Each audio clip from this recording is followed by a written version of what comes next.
Do you guys remember my review for Abduction, the film starring Taylor Lautner and Lily Collins? Every time she spoke in this movie, it's like each sentence ended with a duck face. Taylor, save me! When Mirror Mirror came out, I was like, wow, she didn't make the face even one time. Good job. Well, with Mortal Instruments City of Bones, the face has returned.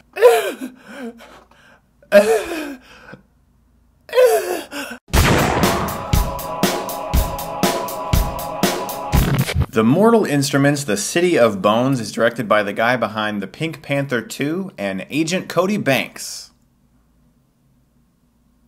This is Hollywood's latest attempt to adapt a book into a successful franchise. Now, in this movie, we have Lily Collins. She plays a young girl who becomes aware of this supernatural war that's going on. She finds out that her actual parents actually aren't her actual parents. Too many actuallys in that sentence, I apologize. She meets a boy who introduces her into this world, and she learns of this magical cup that everyone seems to be after. Now, I really wasn't looking forward to this movie because it really just looks like the next thing that's trying to be Twilight, and a lot of people on Twitter told me it's definitely not Twilight. The book is nothing like Twilight. It's not like Twilight at all. And I can tell you this movie is definitely better than Twilight. In fact, for the first half hour of this movie, I was pretty into it. I was really surprised how well done it was. I was getting more interested in the actual story, and it was pretty exciting. And then it turned into Twilight. I'm sorry guys, I didn't read the book. Maybe it's nothing like Twilight, but Screen Gems, the company that put this movie into theaters, yeah, I think they want the next Twilight. I think it was right around the time where the girl and the boy were in the greenhouse at night and they started kissing, and then a pop song started playing as they kissed, and then the sprinkler system turned on and showered them with rain. I'm pretty sure it was right about that time that I lost interest in this movie. I'm not even kidding, that's actually in the movie. I was sitting there just like...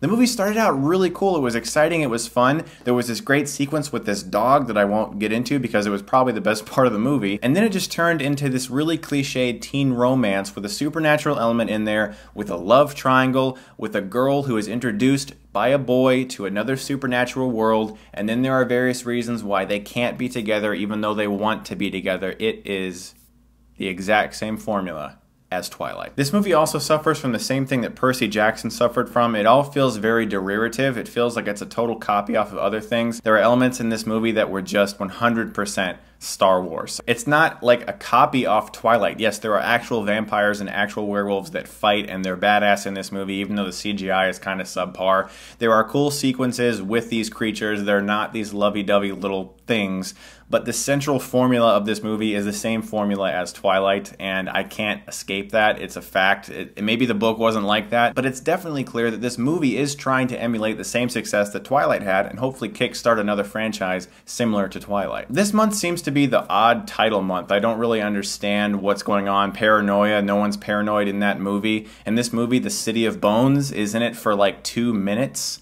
and they never really reference it again. It's in there for like 2 seconds, and it's like, okay, I guess it's called The City of Bones because it exists. So there are good things about the movie. Lily Collins isn't awful in the movie, even though she has that sort of, I'm definitely in a movie right now and I'm gonna make a cool acting face thing going on where it's all slow-mo, and I don't know, it's just like, she wasn't bad, she wasn't terrible. She did make that face she makes a lot where she's like...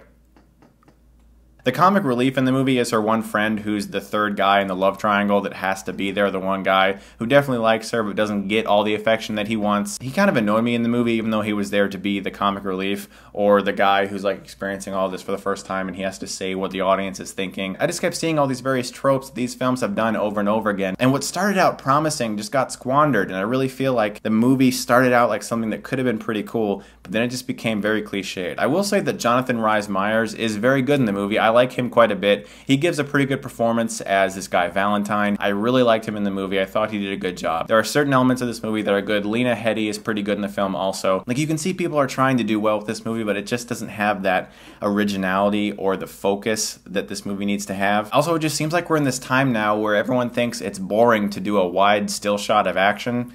That's not boring. I mean, audience members will go to it and be like, wait, what? That's a wide shot of people fighting? I don't like this. This feels weird because they're not used to that anymore. Everyone has to have this close-up, shaky in-your-face thing because that's the trend now. Just stop doing that, okay? Go watch The Empire Strikes Back where Luke and Vader are fighting on a catwalk. It's just one shot, still unmoving, and it's fantastic, okay? It's a classic movie. It's like every director in Hollywood forgot how to film a wide shot. I don't understand what's going on. The Mortal Instruments, The City of Bones is not a terrible movie, don't get me wrong. I was interested from time to time. It has some cool sequences in it, but what started out strong and had some strong points throughout the way was messed up by this really convoluted mythology and this definite Twilight trying to be Twilight thing, and it just got on my nerves. I'm gonna give The Mortal Instruments City of Bones a C+. So guys, did you read the book? Do you think the book is pretty cool? Are you tired of Hollywood taking cool books and making it into crap?